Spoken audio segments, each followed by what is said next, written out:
Vamos a cambiar de tema y es que el jefe de gobierno, José Ramón Amieva, reiteró la necesidad de legislar para reformar el nuevo sistema de justicia penal a fin de evitar la llamada puerta giratoria, es decir, la fácil liberación de muchos presuntos delincuentes con posibilidad de reincidir.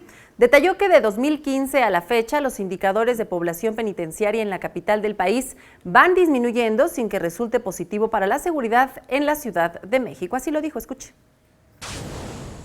Hay una realidad. Hay una realidad que es la población penitenciaria que se ha dado a partir, digamos, un conteo hasta 2015 y un conteo posterior a 2015, en donde vemos un descenso significativo de la población que está interna en los centros penitenciarios de la ciudad.